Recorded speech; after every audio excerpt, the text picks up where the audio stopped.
Kita beralih ke Musi Banyuasin. Masih berkaitan pengamanan Natal dan Tahun Baru, Kapolres Musi Banyuasin melakukan pengecekan ke sejumlah pos pengamanan dan juga pelayanan di wilayah Muba guna memastikan pengamanan selama momen Natal dan Tahun Baru kali ini.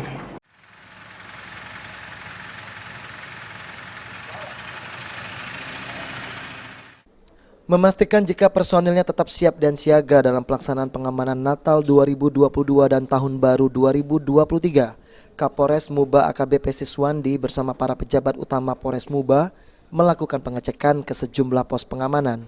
Siswandi mengecek langsung sejumlah personil yang bertugas serta kelengkapan sarana dan prasarana pospam yang digunakan untuk pengamanan Natal dan Tahun Baru. Selain itu juga, Siswandi berharap agar keamanan dan ketentraman dapat tetap terjaga selama momen Natal dan Tahun Baru kali ini.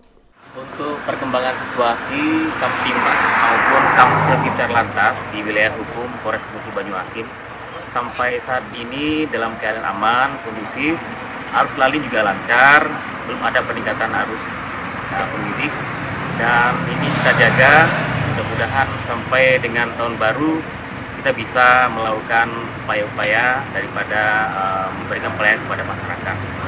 Kemudian juga kita mengimbau kepada masyarakat malam pergantian tahun, surat edaran sudah kita dorong pemerintah kabupaten untuk mengimbau masyarakat untuk berkumpul dengan keluarga, tidak ada hiburan, musik dan sebagainya.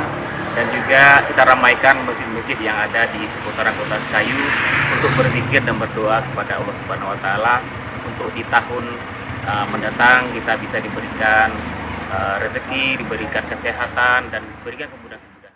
Masyarakat Muba menghimbau kepada masyarakat untuk tidak membuat kegiatan yang memicu keramaian, khususnya saat malam Tahun Baru, sehingga tidak menjadi keributan dan konflik di tengah masyarakat.